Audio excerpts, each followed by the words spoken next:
रज़ा रूमी साहब, मुझे ये बताइएगा, अगर मुज़ाकरात शुरू भी हो जाएं, क्या वो बामायने होंगे, महज रस्मी मुलाकातें होंगी?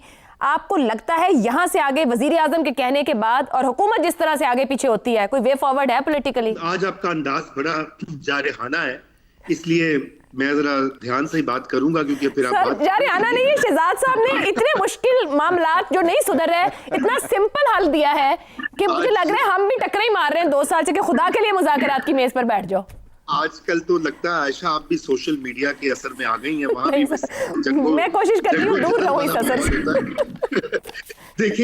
देखिए आयशा, यहाँ पे मुज़ाकरात हैं, उसमें 2 फरीक नहीं 3 फरीक हैं। पहला फरीक तो ज़ाहिरी बात है जिनका जिक्र किया जा रहा है, बानी चेयरमैन और उनकी पार्टी है। दूसरा फरीक हुकूमत वक्त और जो कोलिशन है उसके अंदर भी कई ग्रुप्स हैं। और तीसरा जो फरीक है वो मुल्क की इस्टेब्लिशमेंट है। कल आपने एक फरीक का मौकफ जो है वो डीजी ISPR की प्रेस कॉन्फ्रेंस में तो सुन लिया, इससे चंद हफ्ते पहले एक उससे भी कहीं ज्यादा मौकफ जो है वो सामने पब्लिक में आ चुका है। और अगर आप उसको सामने रखें तो फिर इन 3 फरीकैन जो हैं उनमें से एक फरीक तो किसी किस्म की इस वक्त कोई बात नहीं करना चाहता, जबकि PTI उसी फरीक से बात करना चाहती है। वो कहती है और वो कहता है कि चाचा मैं तो से नहीं बोलूं।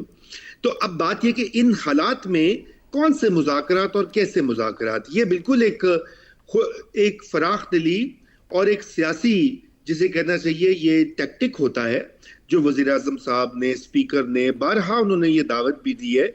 लेकिन क्या वज़ीर आज़म पाकिस्तान या स्पीकर कौमी असम्बली इस पोजीशन में है कि वो जो हमारे मसीहा हैं उनको आज़ाद करवा सके, रिहाई का ऑर्डर दे दें?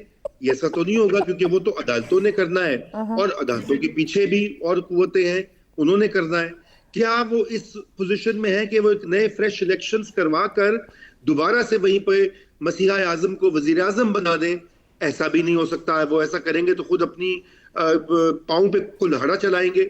क्या ऐसा मुमकिन है कि जो दीगर मुतालिबात हैं वो पूरी कर सकती है इस वक्त की सिविलियन हुकूमत? नहीं।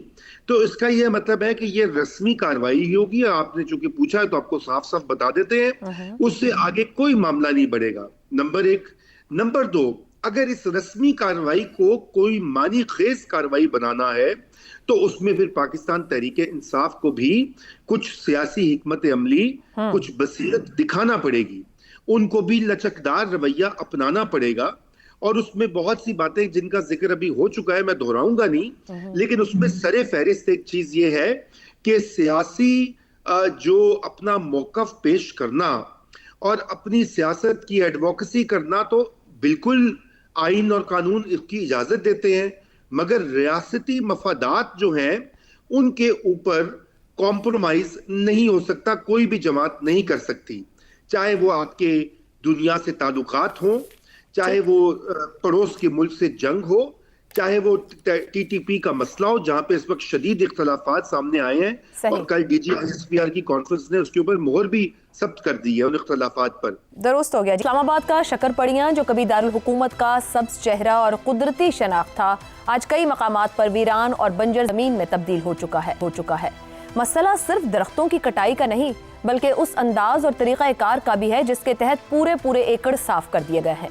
मीडिया रिपोर्ट्स के मुताबिक मजमूई तौर पर 15 एकड़ रकबे पर दरख्त काटे गए हैं। CDA के मुताबिक अदालती हुक्म के तहत पोलन एलर्जी का बायस बनने वाले दरख्तों को काट कर उनकी जगह माहौल दोस्त दरख्त लगाए जाएंगे।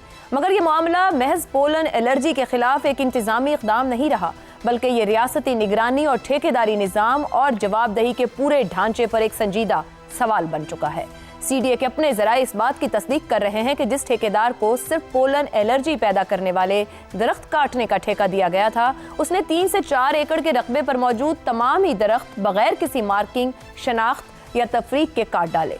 यानी वो दरख्त भी खत्म कर दिए गए जिनका पोलन एलर्जी से कोई ताल्लुक ही नहीं था। इस मामले पर इस्लामाबाद के शहरी शदीद परेशानी का इजहार कर रहे हैं। सोशल मीडिया के साथ साथ मजाज अथॉरिटीज को बाकायदा खतूत लिखकर शफाफ इंक्वायरी का मुतालबा किया जा रहा है। सवाल यह है कि अगर अदालत का हुक्म मखसूस दरख्तों तक महदूद था तो पूरा इलाका बंजर कैसे बना दिया गया, और अगर ठेकेदार ने इख्तियारात से तजावुज किया तो CDA की निगरानी कहाँ थी? इस मामले का एक और संगीन पहलू यह है कि वो इस्लामाबाद, जहां कभी स्मोग ایک اجنبی لفظ تھا، اب وہاں بھی شدید دھند اور سموک کے مناظر سامنے آ رہے ہیں۔ ایسے میں سبزہ اور درخت ختم کرنے کے فیصلے شہریوں کے لیے مزید خطرات کو جنم دے رہے ہیں۔ ایسے وقت میں جب ملک میں ہر سال سیلاب، شدید بارشوں اور موسمیاتی بے ترتیبی کا سامنا ہے، درخت صرف جمالیاتی انتخاب نہیں رہ گئے بلکہ شہری بقا، درجہ حرارت کے توازن، پانی کے بہاؤ اور قدرتی آفات سے تحفظ کی مضبوط دیوار ثابت ہوتے ہیں۔ موسمیاتی تبدیلی کے اس دور میں درختوں کی اندھا دھند کٹائی محض ایک انتظامی کوتاہی بلکہ ایک ایسا مجرمانہ فیصلہ ہے جو آنے والی نسلوں کے لیے مزید تباہی، سموگ، سیلاب اور ماحولیاتی عدم استحکام کی بنیاد رکھ رہا ہے۔ پینل کیا رائے رکھتا ہے، اس سوال میں جانتے ہیں۔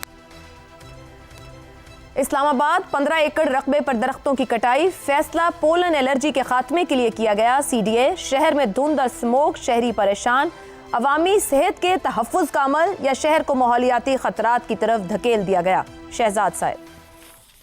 پولن تو کافی عرصے سے اسلام آباد میں ایک مسئلہ ہے اور بہت بڑا مسئلہ ہے۔ جب سیزن آتا ہے پولن کا تو بہت لوگ بیمار ہوتے ہیں اور ہر گھر میں تقریباً اس قسم کی مثالیں ایگزسٹ کرتی ہیں۔ اس میں کوئی شک نہیں کہ جب یہ فیصلہ کیا گیا کہ اس قسم کے درخت لگائے جائیں گے تو غلط فیصلہ تھا، جو کہ یہاں پر کہیں سے لا کے ایسے درخت اگا دیے گئے جو کہ جنگلی شتوت جسے کہتے ہیں، جس کی وجہ سے ملبری، جس سے کہ یہ پولن بہت زیادہ بڑھ گیا، اس کو ہٹانا ضروری تھا۔ میرے خیال میں ضرور ہٹایا جانا چاہیے تھا ایسا درخت جو کہ بیمار کر رہا ہے۔ لیکن اب آ جاتا ہے طریقہ کار۔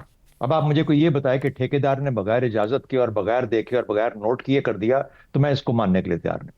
CDA کا بندہ ان کے ساتھ ٹھیکیدار کے ہر وقت موجود ہوتا ہے، بلکہ ہوگا، کیونکہ وہ اپنی ڈیوٹی انجام دے رہا ہوگا کہ تم کاٹو، میں دیکھ لوں گا، کوئی فکر نہ کرو، تمہیں کوئی روکے گا نہیں، کوئی چیک کرنے نہیں آئے گا۔ تو CDA کے یا انتظامیہ کے جو لوگ بیچ میں مل کے اس قسم کی حرکتیں کرتے ہیں اور اس کی تاریخ ہمارے پاکستان میں موجود ہے، تو یہ اس وجہ سے مجھے لگتا ہے کہ اس کے اندر یہ بالکل کوئی وزن نہیں ہے کہ اس نے بغیر اجازت کے ایسا کام کر لیا۔ دوسری بات، جو ہماری انتظامیہ ان کے بھی سینئر انتظامیہ، CDA ہو یا CDA کو لک آفٹر کرنے والے محسن نقوی صاحب، وہ ضرور اس کا نوٹس لیں اور جو ذمہ داران ہیں ان کو سخت سزا دی جائے جو کہ قانون کے اندر جائز ہے، یہ دی جانی چاہیے۔ درخت کاٹنے پہ نہیں، ایسے درخت کاٹنے پہ جو کہ نہیں کاٹے جانے چاہیے تھے، پہلی بات۔ لیکن ہر دور میں ہر جگہ پہ یہ کام کیا جاتا ہے اور درخت ہٹانے پڑ جاتے ہیں۔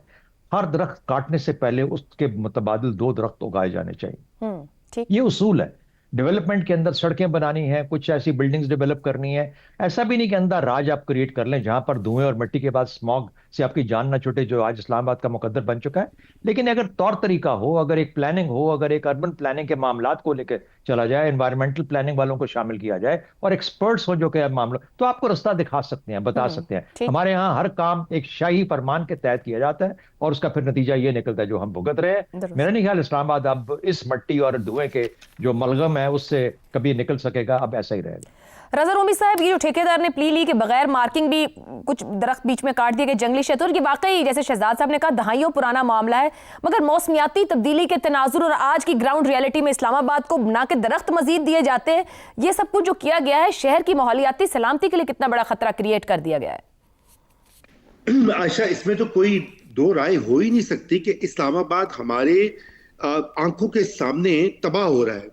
دیکھیے، میرا تعلق 2 شہروں سے، لاہور میری جنم بھومی ہے اور اسلام آباد میرا پسندیدہ شہر ہے۔ میں نے اپنی آنکھوں میں اپنی زندگی میں لاہور کو تباہ ہوتے ہوئے دیکھا ہے۔ اس پہ جو درخت تھے، جو گھنے درخت پر پیڑ ہر جگہ تھے، وہ کاٹ دیے گئے ہیں شاہراہوں کی توسیع کے لیے، انڈر پاس بنانے کے لیے، خدا جانے کیا کیا۔ اور آج آپ دیکھ سکتی ہیں کہ لاہور جو ہے وہ اسموگ میں اور ایئر پولوشن میں دنیا میں ٹاپ 1 یا 3 شہروں میں ہوتا ہے۔ اور اب جتن اس کے اوپر اربوں روپے خرچ ہوں گے، گنز لائی جائیں گی اور پتہ نہیں کیا کیا کیا جائے گا اس کو ٹھیک کرنے کے لیے، جو پہلے ہی اس کا بندوبست کیا جا سکتا تھا۔ لیکن جو سب سے زیادہ دل کٹتا ہے وہ اسلام آباد جیسے حسین شہر کو جس بے رحم طریقے سے تباہ کیا جا رہا ہے، اور خصوصاً پچھلی 1 دہائی سے یہ ہو رہا ہے۔